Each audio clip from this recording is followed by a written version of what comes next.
નમસ્તે, કેમ છો બધાને? મારી ચેનલમાં તમારું સ્વાગત છે। આજે સુંદર મજાનો વિડીયો લઈને આવીશું ભાઈઓ બહેનો, કે જે બહેનોને ઘણા બહેનોને કન્ફ્યુઝ હતા કે ડ્રેસ કટિંગ કરે કે બ્લાઉઝ, તો એને કેટલો શોલ્ડર લેવો, કેટલો આર્મહોલ લેવો કે કેટલું ગળું લેવું એ ખ્યાલ નથી આવતો। તો આજે સુંદર મજાનો વિડીયો લઈને આવીશું। તમને બોર્ડ ઉપર હું પૂરેપૂરું સમજાવવાની કોશિશ કરીશ, કેમ કે તો તમે કન્ફ્યુઝ તમારું દૂર થાય, બરોબર? તમે ગમે એ માપ લેતા હોય તો તમને ખ્યાલ નથી આવતો કે કેટલી સાતી પહોળાઈ હોય તો કેટલું ગળું લેવું, કેટલું આર્મહોલ ને કેટલું ગળું શોલ્ડર લેવું, બરોબર? તો આજે તે આપણે સમજવાનું છે। તમે જોઈ શકો છો મેં બોર્ડ ઉપર આ રીતે ચાર્ટ દોરેલો છે। આ આપણું બ્લાઉઝ નો ચાર્ટ છે। તો આ રીતે આપણે મેં લખેલું છે તે રીતે આપણે સમજવાનું છે, બરોબર? સાતી પહોળાઈ, પછી શોલ્ડર ને આર્મહોલ, મૂંઢાકાર ને ગળું, બરોબર? તો હવે આપણે પહેલેથી સ્ટાર્ટ કરીએ કે 28 ને આપણે સાતી પહોળાઈ હોય તો આપણો શોલ્ડર કેટલો લેવાનો, તો કે 5, બરોબર? આર્મહોલ કેટલો લેવાનો, તો કે 5, ને ગળું કેટલું લેવાનું, કે 2.3 એટલે કે 2.25 એ રીતે લેવાનું છે। હવે 30 ની સાતી પહોળાઈ હોય તો તમારો શોલ્ડર કેટલો આવશે, 5, બરોબર? આર્મહોલ કેટલો આવશે, કે 5.5 એટલે કે 5.5, બરોબર? ને તમારે ગળું કેટલું આવશે, તો કે 2.5 એટલે અઢી થશે, બરોબર? એ રીતે લેવાનું છે તમારે।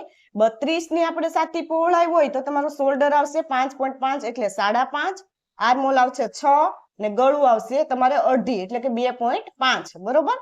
તો પછી 34 ની સાઈઝ હોય તો તમારો શોલ્ડર આવશે 5.5 એટલે કે 5.5, તમારો મૂંઢાકાર આવશે 6 ને તમારું ગળું આવશે 2.7 એટલે કે 2.75 થશે, બરોબર? એ રીતે તમારે સમજવાનું છે।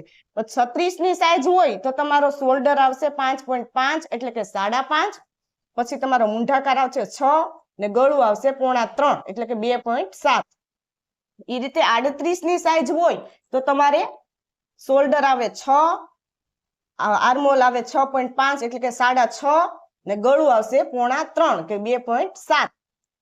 40 ની સાઈઝ હોય તો તમારો શોલ્ડર થશે 6, તમારો આર્મહોલ થશે 6.5 એટલે 6.5 ને ગળું થશે 3, બરોબર? એ રીતે તમારી 42 ની સાઈઝ હશે સાતી પહોળાઈ તો તમારે શોલ્ડર થશે 6.5 એટલે કે 6.5, તમારો આર્મહોલ થશે 6.5 એટલે કે 6.5 ને ગળું પણ 3। એ રીતે આપણે 44 ની સાતી પહોળાઈ હશે તો તમારો શોલ્ડર થશે 6.5 એટલે 6.5, પછી તમારો આર્મહોલ થશે 7 ને ગળું થશે 3। એ રીતે 46 ની સાઈઝ હોય તો તમારો શોલ્ડર થશે 6.7 એટલે કે 6.75, બરોબર? એ રીતે લેવાનું છે।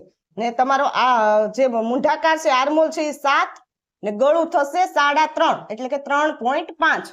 48 ની સાઈઝ હશે તમારી તો શોલ્ડર થશે તમારો 7, પછી તમારો મૂંઢાકાર થશે 7.5 એટલે કે તમારો 7.5 ને ગળું થશે તમારું 3.5 એટલે કે 3.5, બરોબર?